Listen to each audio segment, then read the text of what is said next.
Discover Rajasthan के YouTube channel में आपका स्वागत है। अपने पशु परिचर भर्ती से संबंधित पार्ट बी के बारे में अपने अध्ययन कर रहे थे।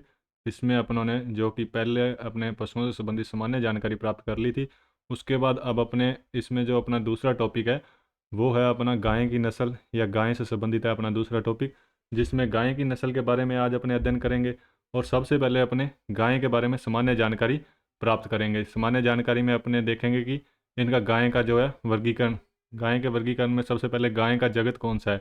गाय का जगत है, गाय जंतु जगत के अंतर्गत आती है। उसके बाद गाय का संघ, गाय का संघ है जो कोर डेटा है, ये अपने को याद ही करना पड़ेगा। इसमें गाय का वर्ग, गाय एक स्तनधारी जानवर है तो इसका स्तनधारी हो गया। और गाय का जो गण है वो कौन सा है, ओटियोडेक्टाइला।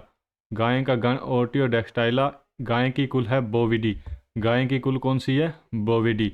और जो गाय का वंश, गाय का वंश है जो वो बोस है। और गाय की उसके बाद आ जाती है जाति।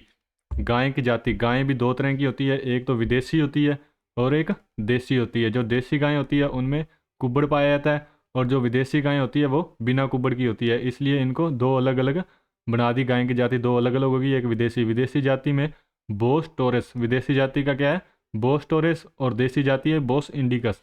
और ये जो जाति होती है ये वैज्ञानिक नाम भी इनके यही होते हैं, जाति जो जाति होती है वही वैज्ञानिक नाम होते हैं, ठीक है।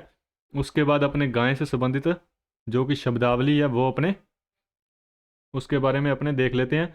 गाय की सबसे पहले शब्दावली में आ गया बारण या बायर किसे कहा जाता है। बारण या बायर किसे कहा जाता है, गाय में भैंस को रखने के स्थान को क्या कहा जाता है, बारण या बायर कहा जाता है। जिसको अपने सामान्य भाषा में छपरा या कहा जाता है ना, उसे बारण या बायर कहा जाता है। उसके बाद अगला आ गया पोलीपेड। पोलीपेड किसे कहा जाता है, वे पशु जिनके खुर विभाजित होते हैं, जैसे गाय, भैंस, बकरी, भेड़ इत्यादि।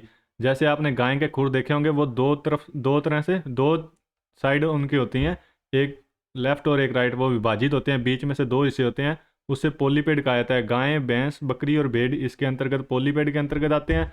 और जिनके खुर विभाजित नहीं होते उन्हें सोलीपेड कहा जाता है। जैसे घोड़ा, खच्चर और गधा, इनके खुर होते हैं वो जो कि विभाजित नहीं होते हैं, वो एक ही शेप में होते हैं, तो उसे सोलीपेड कहा जाता है। उसके बाद अपने तीसरा आ जाता है स्प्रिंज। स्प्रिंज किसे कहा जाते हैं, ऐसी गायें जो कुछ ही दिनों में ब्याने वाली हैं उसे क्या कहा जाता है, स्प्रिंज कहा जाता है। जो गाय ब्याने वाली हो, जो प्रेग्नेंट हो, मतलब कि उसे स्प्रिंज कहा जाता है। उसके बाद आ गया हर्ड।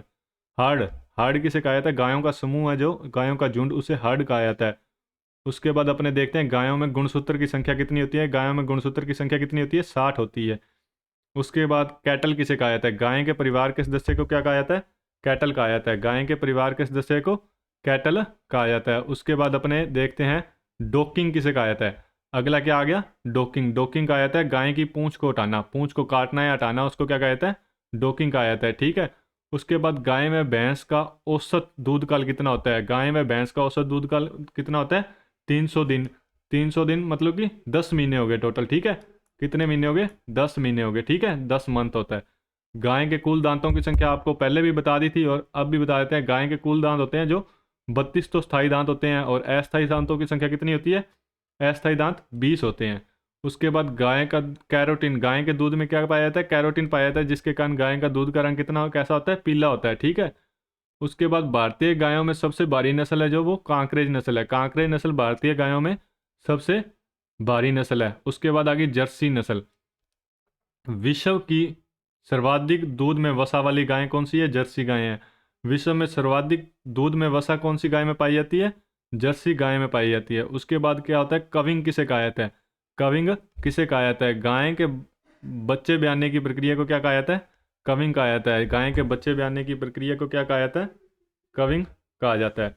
उसके बाद अपने आगे देखते हैं गायों की नस्लों के आधार पर, जो कि गायों की नस्लों के आधार पर दूध के आधार पर तय की जाती है कि गायों की कौन सी नस्ल है। सबसे पहले आती है दुधारू नस्ल। दुधारू नस्ल जिन गायों में 1500 से 2000 लीटर प्रति ब्यात, मतलब कि एक बार ब्याने में वो 10 महीने का 10 मंथ का समय लगता है, और उसके अंदर जिसकी मतलब कि जितने ज़्यादा दूध देने की कैपेसिटी होगी उसी के आधार पर उसको अपनों ने विभाजित किया गया है। जो दुधारू नस्ल है उसमें 1500 से 2000 लीटर जो दूध देगी उसे दुधारू किस्म की नस्ल कहा गया है। इसमें आती है साहिवाल, राठी, सिंधी, गिर और देवनी, ये कौन सी 5 नस्लें आती है, ठीक है, ये दुधारू नस्ल में आती है। उसके बाद अगली नस्ल कौन सी है, अगली नस्ल है द्विकाजी नस्ल।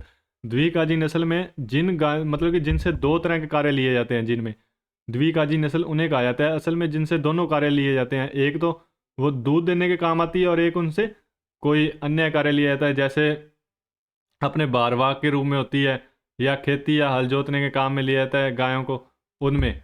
तो इनमें जिन गायों में 1000 से लेकर 1500 लीटर तक प्रति ब्यात दूध देने की क्षमता होती है उसे द्विकाजी नस्ल की गायें कहा जाता है। इसमें मेवाती आ जाती है, निमारी आ जाती है, कांकरेज आ जाती है, हरियाणवी आ जाती है, थार पारकर, देवली, सीरी और डांगी, ये इतनी नस्लें ये द्विकाजी नस्ल में आती है। उसके बाद तीसरी नस्ल है बारवाहक नस्लें, जिन गायों में 500 से 1000 लीटर प्रति ब्यात दूध होता है, जिनमें 500 से 1000 लीटर तक प्रति ब्यात मतलब कि 10 मंथ में कितना दूध देते हैं, 500 से 1000 लीटर, उन्हें बारवाहक नस्ल कहा जाता है। इनके बेल उत्तम किस्म के होते हैं जबकि गाय कम दूध देती है।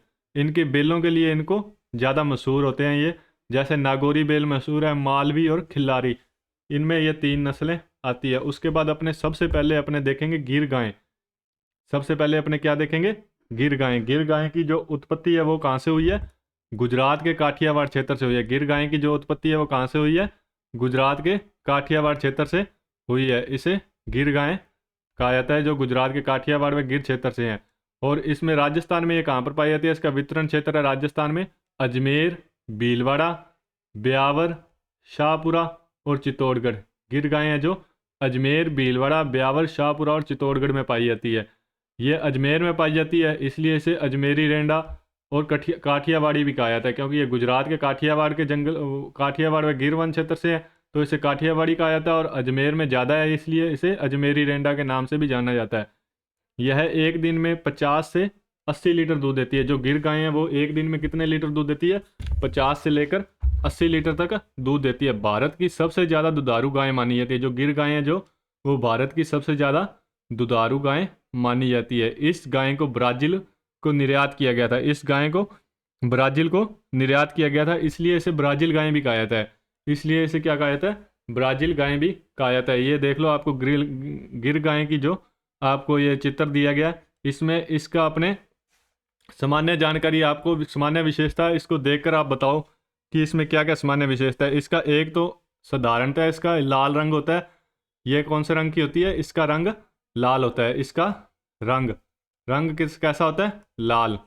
और इसके शरीर के ऊपर सफ़ेद और काले धब्बे पाए जाते हैं। इसके शरीर के ऊपर सफ़ेद और काले धब्बे पाए जाते हैं। उसके बाद इसका जो सींग है वो अर्धचंद्राकार होते हैं, पीछे की ओर मुड़ा हुआ होता है। इसका सींग है जो वो अर्धचंद्राकार सींग पाए जाते हैं। इसमें कौन से सींग पाए जाते हैं, अर्धचंद्राकार, इसमें अर्धचंद्राकार सींग पाए जाते हैं। उसके बाद इसका निर्यात कहाँ पर किया जाता है, ब्राज़ील में किया जाता है। इसका निर्यात ब्राज़ील में किया जाता है इसलिए इसे ब्राज़ीली गाय भी कहा जाता है। और इसको देखने में इसकी आंखें देखो, इसकी आंखें हैं जो वो आधी खुलती है। इसका आंखों का जो ऊपरी भाग है जो वो बड़ा हुआ होता है इसलिए इनकी आंखें आधी खुलती है, तो इसको शर्मीली गाय भी कहा जाता है। इसको शर्मीली गाय भी कहा जाता है। ये दूध देने वाली नस्ल है और इसकी उत्पत्ति अपने गुजरात के काठियावाड़ क्षेत्र में हुई थी। इसका भार 500, नर का भार है जो वो 540 किलो है और मादा का भार 380 किलो के लगभग होता है। ठीक है, तो उसके बाद अपने अब अगली नस्ल करते हैं। अगली नस्ल कौन सी है, थार पारकर गाय।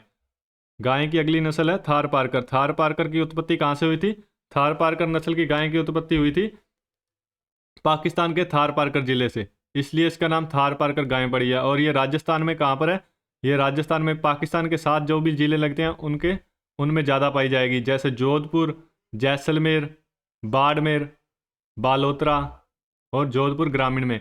ये इन 5 जिलों में पाई जाती है ज़्यादा। और गुजरात के कच्छ के रण क्षेत्र में भी पाई जाती है। गुजरात का जो कच्छ का रण क्षेत्र है उसमें भी पाई जाती है, क्योंकि गुजरात का भी कुछ हिस्सा अपने बाड़मेर के साथ लगता है, तो इसलिए उसमें भी पाई जाती है। यह द्विप्रयोजनीय नस्ल है। ये द्विप्रयोजनीय नस्ल है। चांदन जैसलमेर में इस नस्ल का प्रजनन केंद्र है। चांदन जो जैसलमेर है उसमें इस नस्ल का प्रजनन केंद्र स्थापित किया गया है। शुष्क परिस्थितियों में अधिक दूध देने के लिए प्रसिद्ध है, क्योंकि ये जैसलमेर बाड़मेर में रहती है तो वहाँ की जलवायु शुष्क है और वहाँ यह अधिक दूध देने के लिए जिनकी जो शुष्क जलवायु में अधिक दूध देगी वही तो उसमें रखेंगे ना, मरुस्थल में, मरुस्थलीय क्षेत्र में। इसलिए थारपारकर है जो शुष्क परिस्थिति में अधिक दूध देती है। इसका उपनाम थारी व ग्रे सिंधी भी कहा जाता है। जो थारपारकर है इसका उपनाम थारी और ग्रे सिंधी भी कहा जाता है। थारी इसलिए कहा जाता है क्योंकि ये थार के रेगिस्तान वाली साइड में रहती है ज़्यादा, तो इसे थारी कहा जाता है। उसके बाद ये जो है, ये आपको थारपारकर है जो गाय हैं वो उसकी नस्ल दिखा रहे हैं। और इसमें इसका क्या है, अपने इसकी विशेषता देख लेते हैं। ये ग्रे है दूसर स्लेटी रंग की होती है। ये ग्रे दूसर व स्लेटी रंग की होती है, जो कि अपने को देखकर पता लग रहा है ये कौन से रंग की होती है, ग्रे रंग की होती है। ठीक है। उसके बाद इसे ग्रे व सिंधी भी कहा जाता है, इसलिए इसे ग्रे व सिंधी भी कहा जाता है। ये द्विकाजी नस्ल है। इसका भार 450 से 500 केजी तक होता है। नर का और मादा का भार 400 केजी होता है। इसकी उत्पत्ति जो कि आपको पता ही है, थारपारकर जिले व सिंध प्रांत में होती है। इसका दूध 1600 से 2200 लीटर, 1600 से 2200 लीटर इसका दूध होता है प्रति ब्यात। 1600 से 2200 लीटर प्रति ब्यात दूध होता है इसका। और ये द्विकाजी नस्ल है। इतना ही है इसका काम। द्विकाजी इसलिए ये क्योंकि ये खेतों में जुताई के कार्य में भी इसका यूज किया जाता है। इसका यूज खेतों में जुताई के कार्य के लिए भी किया जाता है। और डिस्कवर राजस्थान के यूट्यूब चैनल से जुड़ने के लिए आपका धन्यवाद। और अब अपने अगली जो क्लास होगी उसमें अन्य नस्लों के बारे में अपने पढ़ेंगे।